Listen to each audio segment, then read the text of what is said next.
আসসালামু আলাইকুম। কেমন আছেন সবাই? আশা করছি ভালো আছেন, সুস্থ আছেন। আমিও আল্লাহর রহমতে ভালো আছি, সুস্থ আছি। কড়াইতে তেল গরম করে পেঁয়াজটা ভেজে নিচ্ছি, সাথে দিয়ে দিয়েছি একটু আদা বাটা। এর সাথে কিন্তু রসুন বাটাটাও আছে। ভালোভাবে ভেজে নিয়ে আমি এখানে ছোট ছোট চিংড়ি মাছ নিয়েছি, ভেজে নিচ্ছি। সঙ্গে দিয়ে দিচ্ছি হলুদ মরিচের গুঁড়া। খুব ভালোভাবে ভেজে নিচ্ছি। এখন সামান্য একটু গরম পানি দিয়ে দিচ্ছি কষানোর জন্য। খুব ভালোভাবে কষে গেলে এখানে আমি মূলা রান্না করব। কাঁচামরিচ কেটে দিয়ে দিচ্ছি। কালারটা কিন্তু খুব সুন্দর এসেছে। যারা আমার ভিডিওটা দেখছেন তারা দয়া করে স্কিপ করে দেখবেন না। ভালো লাগলে লাইক, কমেন্ট, সাবস্ক্রাইব করবেন প্লিজ। খুব সুন্দরভাবে কষানো হয়ে গিয়েছে। এখন এখানে আমি মূলা কেটে রেখেছি সেগুলো দিয়ে দেব।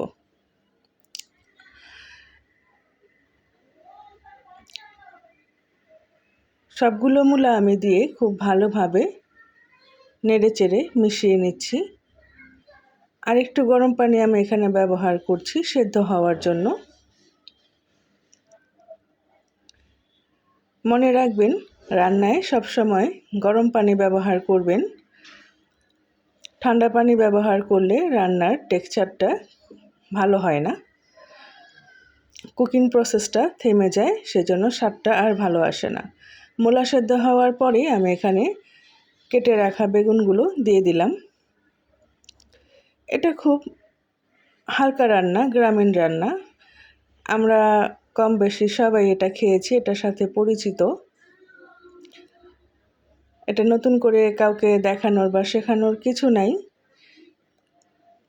আমি রান্না করছি আজকে দুপুরের মেনুতে এই তরকারিটা, তাই ভাবলাম আপনাদের সাথে শেয়ার করি।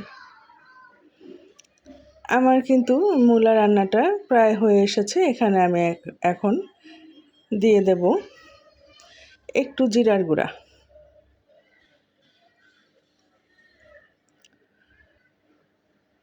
ভালোভাবে নেড়েচেড়ে মিশিয়ে নিচ্ছি।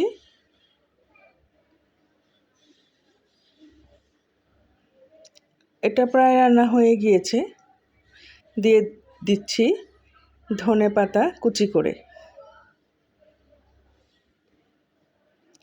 এখন তো একটু বৃষ্টি বৃষ্টি আছে, আবহাওয়াটা একটু ঠান্ডা আছে। এটা যখন গরম ভাতের সাথে খাওয়া হবে তখন শীতের আমেজটা পাওয়া যাবে।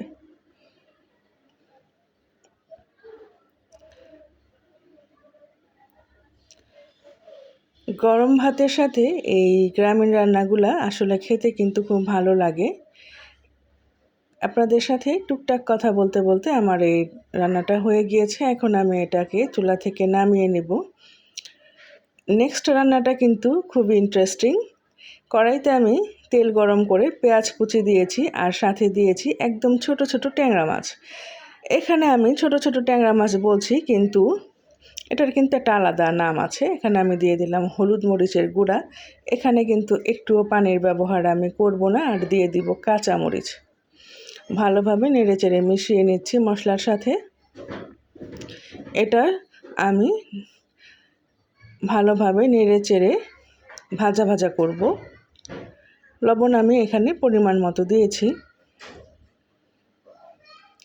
এই কাঁচামরিচগুলো আমি দিয়েছি। আমার কিন্তু এই যে ভাজা ভাজা হবে এই রান্নাটা খেতে খুব ভালো লাগে। ওই যে বললাম যে এটা ছোট ট্যাংরা মাছ, এখন আমি বলছি, কিন্তু এটার কিন্তু আমাদের এখানে একটা আঞ্চলিক নাম আছে। আমাদের এখানে এটাকে বলে বাজাইলা মাছ। আর এই মাছের এই ভাজাটা খেতে খুবই কিন্তু ভালো লাগে। একবার গরম ভাতের সাথে এটা ট্রাই করে দেখবেন, আর কোনো কিছুই লাগবে না। কখন আপনি 2 প্লেট ভাত এটা দিয়ে খেয়ে ফেলবেন বুঝতেই পারবেন না। অন্য কোনো তরকারির আর এটার সাথে দরকার নেই।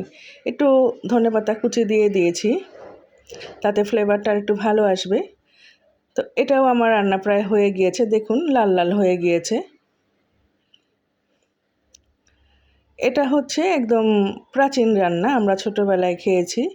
আমাদের এখানে আমরা ছোট থেকেই দেখছি এটা। আমার মা, দাদি, চাচি এরা এটা করতো। আমাদের আঞ্চলিক রান্না এটা। তো আপনারা যদি কেউ খেয়ে থাকেন তাহলে আমাকে কমেন্ট করে জানাবেন। আর যারা এখনও এটা খাননি একবার এই রেসিপিটা ফলো করে খেয়ে দেখবেন, ভালো লাগবে। তো কথা বলতে বলতে আমার রান্না প্রায় শেষের দিকে। এখন আমি এটাকে একটা প্লেটে সার্ভ করে নেব।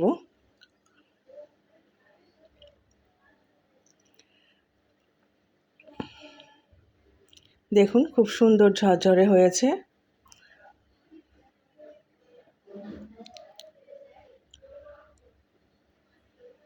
তো আজকে আমার এই ছিল 2টা হালকা রেসিপি। এটাই আমার আজকে দুপুরের মেনু ছিল। তো দেখা হচ্ছে পরবর্তীতে আরও কোনো নতুন ভিডিওতে। ততক্ষণের জন্য খোদা হাফেজ।